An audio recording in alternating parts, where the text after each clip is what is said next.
건강한 치아, 건강한 백세. 안녕하세요. 여러분의 치과 주치 허소진입니다. 사람은 평생 단 하나의 연구치를 사용하는데요. 100세 시대를 맞이하는 지금, 여러분의 치아는 안녕하신가요? 치아 건강은 먹는 즐거움에 정신 건강까지 좌우하는 만큼 미리미리 관리하는 것이 중요합니다. 지금부터 치아 건강 제대로 지키는 법에 대해 알려드릴게요. 소진치과 바로 시작합니다. 이번 강의에서는 치아가 나기 전 아기의 구강관리에 대해 알려드릴 건데요. 그 전에 먼저 어떻게 치아가 맹출하는지 간단히 알아볼게요. 첫 번째, 치아가 생기는 시기에 대해 많은 부모님들이 걱정을 하시는데요. 유치는 다른 말로는 전니라고도 부르고 아기나 어린이의 입안에 있는 첫 번째 치아로 영구치가 자리 잡기 전까지 유지되는 임시치아입니다. 첫 번째 치아가 생기는 시기에 대해 많은 부모님들이 걱정하시는데요. 대부분의 아기들은 6개월경에 첫 번째 치아를 얻습니다. 그런데 태어나자마자 이미 치아를 가지고 있는 아이들도 있어요. 이런 경우를 선천치라고 합니다. 그리고 12개월 된 아기들이 아직 치아가 없을 수도 있어요. 보시다시피 첫 번째 치아가 나오는 시기의 정상 범위는 대부분의 부모님들이 생각하는 시기보다 훨씬 넓습니다. 그 시기는 놀라지 마세요. 출생부터 18개월까지예요. 다시 말씀드리면 어떤 아이들은 1년 반이 되어서야 첫 번째 치아가 나올 수 있다는 거죠. 그러니 아이의 첫 번째 치아가 조금 느리게 나오더라도 안심하세요. 실제로 맹출 시기보다는 그 치아가 대칭성 있게 맹출하는가가 훨씬 더 중요합니다. 즉 치아는 대칭적으로 2개씩 나와야 하는 거죠. 큰 대문니도 2개, 작은 대문니도 2개, 송곳니도 2개가 있어야 하고 이들은 서로 6개월 이내에 동시에 나와야 합니다. 그렇지 않으면 치과에 가셔서 다른 한쪽이 늦게 나오는 원인을 꼭 조사를 하셔야 하고요. 앞서 말씀드렸듯이 치아는 긴 시간 동안 다양하게 나올 수 있습니다. 그러니 치아가 나오지 않았거나 치아가 많이 없다고 해도 아이의 구강관리를 소홀히 하면 안 되겠죠? 아이의 구강관리는 생후 2주 이내로 목욕시간과 함께 시작됩니다. 즉 생후 2주 이내로 치아가 있는지 없는지와는 상관없이 아기의 구강 청결을 유지해 주셔야 한다는 거죠. 이렇게만 하면 아기들이 구강 관리에 덜 민감해지는데 훨씬 큰 도움이 되시고 이후에 칫솔 사용으로의 전환을 매우 용이하게 합니다. 그리고 당연히 치아가 마침내 맹출했을 때 이미 충분한 노출과 연습으로 우리가 익숙해져 있기 때문에 구강 관리하기가 훨씬 수월합니다. 이것을 전문용어로 구강 탈감작화라고 하는데요. 이른 노출은 향후 입안에 들어오는 낯선 자극에 대한 거부감을 확 줄여줍니다. 저희가 치아가 나오기 전에 사용하는 제품은 이미 집에 있는 제품을 사용하는 것이 제일 좋아요. 목욕 시간에 물에 적신 가제수건을 사용해 주시면 가장 편리하겠죠? 가제수건은 다들 가지고 계시니까. 또 아직 치아가 없기 때문에 치약은 필요가 없습니다. 이 가제수건을 손가락에 감싸서 아기의 잇몸을 부드럽게 자극해 주시고 뺨과 혀도 닦아주세요. 이렇게 하면 저희가 보통 그 시기에는 수유를 하고 있기 때문에 혀 윗부분에 쌓이는 죽은 세포와 우유 찌꺼기를 제거하는데 큰 도움이 됩니다. 또 이렇게 실리콘 치발기나 손가락 칫솔 같은 도구를 도입해서 아이 구강 관리에 도움을 주실 수도 있습니다. 손가락 칫솔이나 치발기 등은 구강 탈감작화를 도와줍니다. 하지만 사는 것이 부담스럽다면 자주자주 가제수건으로 입안을 청소해 주시는 것만으로도 충분합니다. 아이들은 생후 18개월까지 첫 치아가 날 수 있으며 오른쪽과 왼쪽에 동일한 치아가 6개월 이내에 맹출을 해야 하고요. 구강관리는 생후 2주 이내에 집에 있는 가제수건으로 입안을 닦아주는 방식으로 목욕시간마다 해주시면 좋습니다. 첫니가 맹출했나요? 그럼 이제 양치를 시작하셔야 합니다. 치아는 입안에 맹출하자마자 박테리아의 새로운 집으로 사용이 됩니다. 그 이유는 치아는 잇몸과 혀와 달리 박테리아가 부착을 할 수 있기 때문인데요. 이렇게 부착한 박테리아는 생물막과 치태를 형성하는 독특한 환경을 제공할 수 있기 때문입니다. 치태는 잇몸 라인을 따라 먼저 형성이 되고요. 그 후에 이렇게 씹는 면 쪽으로 올라가게 됩니다.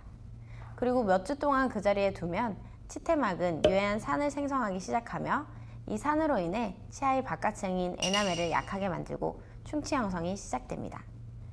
또한 유아의 침이나 마시는 물의 미네랄 함량이 높은 경우에는 치태가 치석으로 빠르게 변화될 수 있는데요. 이것을 석회화라고 하고요. 석회화가 된 치석은 치과의사가 기구로 제거를 할 수밖에 없습니다.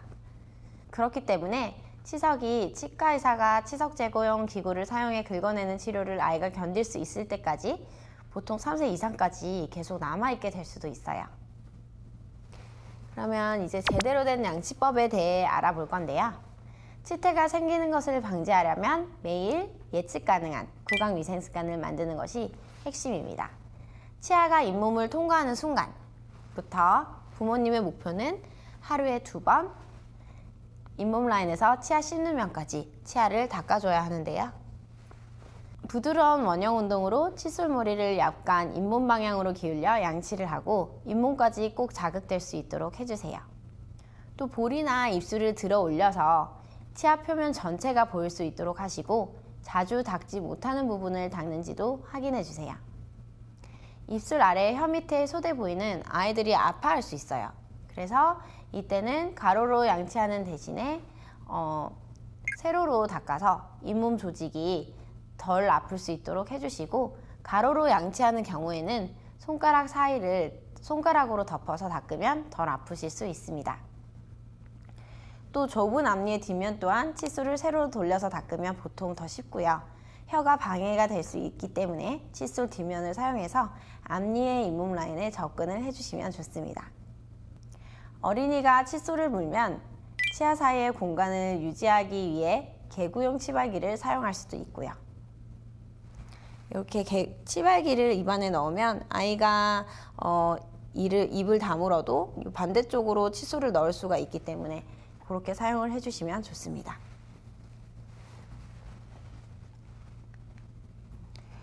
많이들 또 궁금해하시는 게 양치는 꼭 하루에 2번씩 해야 하나요? 인데요. 아기의 양치를 하루에 2번씩 해주는 게 처음에는 좀 어려우실 수 있어요. 그래서 그 습관 형성을 해주셔야 되거든요. 그래서 일단 저녁에 먼저 양치 습관을 형성하기를 권장드립니다.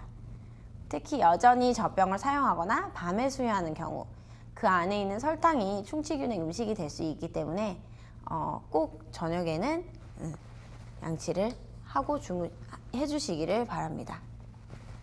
일단 저녁 습관이 자리를 잡게 되면 아침에 일어나자마자 양치를 하는 것이 이상적이기 때문에 이제 아침 습관을 잡으셔야 되는데요.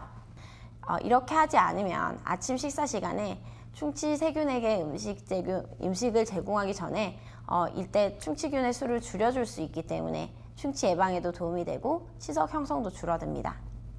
그리고 제일 중요한 것은 이 루틴을 유지해 주는 것입니다. 그렇다면 아이들 치실 사용은 어떻게 해줘야 할까요? 어떤 부모님들은 가끔 아기에게 치실 사용이 필요한지 여쭤보시거든요. 칫솔이 치아의 모든 면에서 치태를 제거하지만 어떤 아이들은 치아가 이렇게 꽉 붙어 있을 수가 있거든요.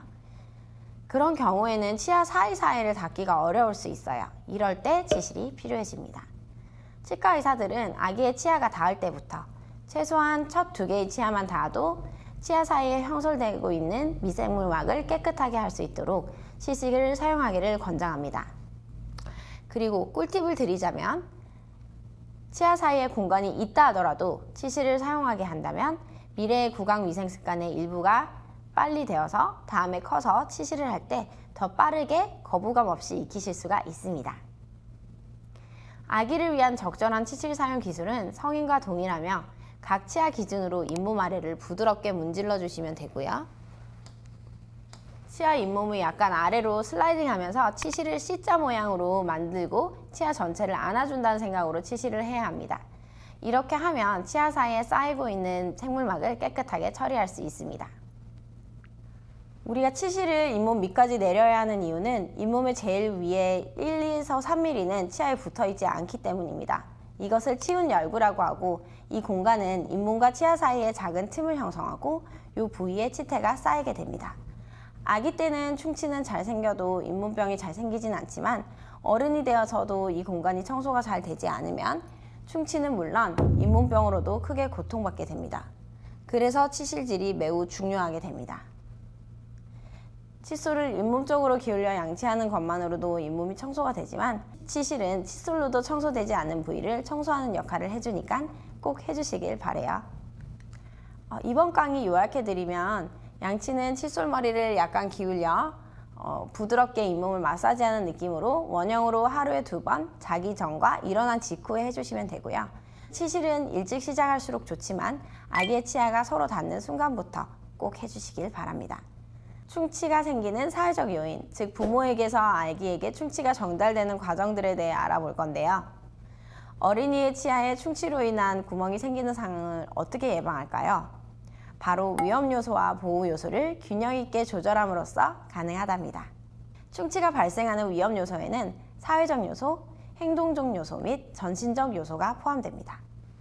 사회적 요소의 예로는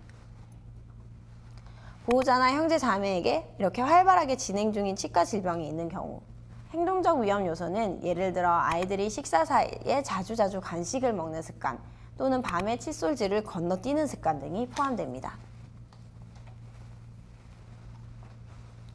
또한 전신적인 위험 요소로는 질병으로 인해 침 분비 시기나 품질이나 양에 문제가 있거나 치아 제일 바깥층인 에나멜 강도가 약하거나 또 위산에 심하게 자주 노출되는 경우를 포함합니다. 어린이가 충치에 대해 고위험, 중위험, 저위험에 놓여 있는지에 따라 치과의사가 치료를 권장하는 빈도와 치료 방법이 달라집니다. 치과의사는 어린이의 위험 요소를 줄이고 보호 요소를 강화하기 위해 진료실에서도 노력을 무던히도 하겠지만 집에서 노력할 것들도 저희가 교육을 해드릴 거예요.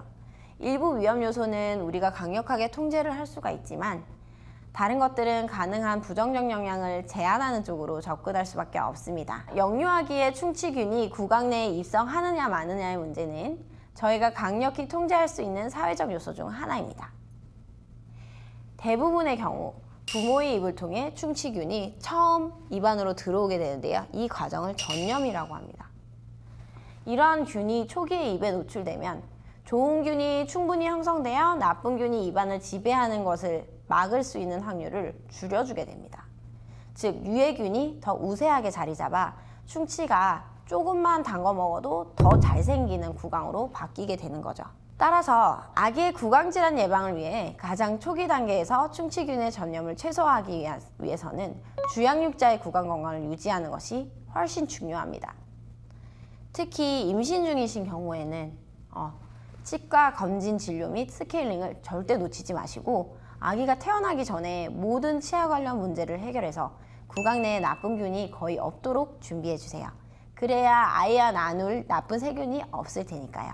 저희 2000년대 초반의 연구 결과는 아기들이 보호자, 형제 자매 또는 보육시설을 함께 사용하는 다른 아동 및 선생님으로부터까지 받은 충치균이 구강 내에 심겨질 수 있다는 충격적인 결과를 발표했습니다. 따라서 아기와 함께하는 모든 사람들 중에 치과 질환을 앓고 있는 사람이 있다면 음료나 음식을 나눠 먹거나 식기류를 함께 쓰지 않도록 정말 주의를 해주셔야 합니다. 아이의 평생이 달려있는 일이니까요. 또한 아기의 입과 치아 건강을 위해 입맞춤이나 장난감을 입에 무는 행동, 그리고 친구나 형제 자매와 침을 나누지 않도록 노력을 해주셔야 하고요. 요즘에는 거의 없으실 거라 믿는데 쪽쪽이나 수저가 바닥에 떨어졌을 때 급하다고 이제 저희가 이렇게 한번 빨아서 아이에게 다시 준다든지 아니면은 입으로 음식을 씹어서 아이에게 준다든지 하는 식의 행동은 절대 하시면 안 됩니다. 제가 보장하는데 부모의 구강 내가 바닥보다 훨씬 더럽다는 거 제가 보장을 해드릴 수 있고요. 차라리 물티슈로 닦아주시는 것이 훨씬 좋습니다. 이렇게 아기가 충치 유발균에 노출되는 것을 오랫동안 막을수록 아기의 마이크로바이옴, 즉 아기의 구강 내에서 서식하는 세균총이 유해균이 아닌 유익균으로 충분히 형성돼서 추후에 유해균이 들어와도 잘 물리칠 수 있게 되는 것입니다. 그래서 이제 나도 모르는 사이에 이제 내가 어릴 때 나의 의지와는 상관없이 내가 더 충치가 많이 생기게 되는 입안으로 바뀌어 있다? 그러면 솔직히 많이 속상할 것 같아요. 그래서 아이를 위해서는 꼭 지켜주시길 바랍니다. 또 다른 사회적 위험 요소는 사회 경제적 지위입니다. 이것이 중요한 이유는 치과 진료를 제때 받을 수 있는지를 결정하기 때문인데요. 그렇기 때문에 아기가 태어나면 부모님이 가지고 있는 치아보험에 아이도 가능하면 추가할 수 있으시면 좋을 것 같아요. 어떻게 보면 너무 과한가 하는 생각이 드실 수도 있지만 아기가 치과 질병 예방을 위해 1년 이내에 꼭 치과 진료소를 방문하는 것이 중요합니다. 이때 저희 선진국 미국에서는 미국의 치과의사협회, 소아치과의사협회, 소아과협회에서는 출리가 맹출하고 6개월 이내 또는 1살 때 처음으로 치과의사를 방문하는 것을 강력하게 추천하는데요. 우리나라의 경우 너무 일찍 아이가 치과에 오는 것을 조금 달가워하지 않는 치과도 좀 많으세요. 아기가 치과 진료를 좀 행복하게 쭉 처음부터 끝까지 담당해줄 치과의사를 찾는 것이 굉장히 중요하며 보통 소아치과 전문의가 필요합니다. 아기의 치아 건강을 진료하는 일반 치과 의사들도 있는데 간혹 소아치과가 아닌 일반 치과나 아동 친화적인 진료소에서 2살 또는 3살 이하의 어린이들이 치과를 방문할 필요가 없다고 말할 수도 있어요. 하지만 그것은 선진국에서는 공식적인 권고가 아니라는 것을 좀 기억해 주시면 좋겠습니다. 저도 구강 검진을 좀 많이 하기 때문에 만 3세나 2세 아이들이 충치가 이렇게 대량으로 생겨서 오는 경우를 여러 번 보기도 했거든요. 사실 진실은 이런 아이들은 대학병원에서 소아과 전문 트레이닝을 받은 전문의가 진료하시는 것이 제일 좋고요. 또는 소아과 진료를 주로 많이 해주시는 선생님을 알고 계시다면 찾아가셔서 진료받으시기를 추천드립니다. 그리고 사실 소아과 의사 선생님께서는 너무 훌륭하시지만 소아과 의사 선생님께 아이 입안도 한번 봐주세요 하고 소아과 의사 선생님이 괜찮다고 했을 때 괜찮구나 하고 안심하시는 것도 조금 추천드리지는 않아요. 왜냐하면 너무나 훌륭하신 분들이시지만 그쪽 방면으로는 사실 트레이닝이 되어 있지는 않으시기 때문에 반드시 소아치과 의사나 또는 저처럼 유아기 충치와 그 예방에 관심이 큰 의사를 찾아가시길 권유드립니다. 사실 첫 치과 방문은 쉽고 간단할 수도 있어요. 너무 빨리 끝나서 이렇게 돈이랑 내가 시간을 이렇게 들일 필요가 있었나? 이런 생각이 드실 수도 있습니다. 하지만 이 첫 치과 방문에서 아무런 구내 질병이 없다고 하시면 정말 행운이고 기분이 좋으실 거고 안심이 되실 거예요. 그리고 만약에 있다고 해도 그때 발견을 하면 조금 더 쉽게 맞거나 쉽게 되돌릴 수가 있어요. 그래서 우리나라에서도 만 18개월부터는 국가 구강 검진을 지원을 해주시거든요. 그래서 꼭 18개월이 되자마자 가보시기를 권유드립니다. 만약에 이제 국가 검진이 대부분의 질병을 발견은 하지만 그래도 국가 검진만 받다가 이렇게 너무 늦게 소아치과를 좀 방문을 하게 된다면 그때는 예방적인 방법으로만 질병을 멈추기 어려우실 수 있고 아기가 어린 나이에 감당하기 힘든 마취를 요하는 치과 치료를 받아야 하실 수도 있어요. 한번 생각을 해볼게요. 내가 어른인데 충치 치료를 받으러 치과에 간다. 무서우시죠? 근데 아기들은 훨씬 더 많이 무서울 거예요. 그래서 그렇게 아기가 감당하기 힘든 치료를 하지 않을 수 있도록 주 양육자 분들께서 많이 신경을 써주시면 좋을 것 같습니다. 그래서 저희가 이제 첫 방문 때는 대부분 불소 치료나 아기 어떻게 양치를 시켜야 하는지 등을 알려주실 거예요. 그래서 유아기 치과 검진은 위험 요소를 식별하고 조기에 대응해서 충치를 예방하는 가장 좋은 방법이라는 거 다시 한번 강조드리고 싶고요. 영유아의 입과 치아를 가능한 건강하게 유지하기 위해 이 영상을 보신 시청자분들께서는 꼭 노력해 주시길 바랍니다. 감사합니다. 여러분의 소중한 치아 100세까지 건강하게 지켜드릴 소진치과, 오늘은 여기서 마치도록 하겠습니다. 시청해 주셔서 감사합니다.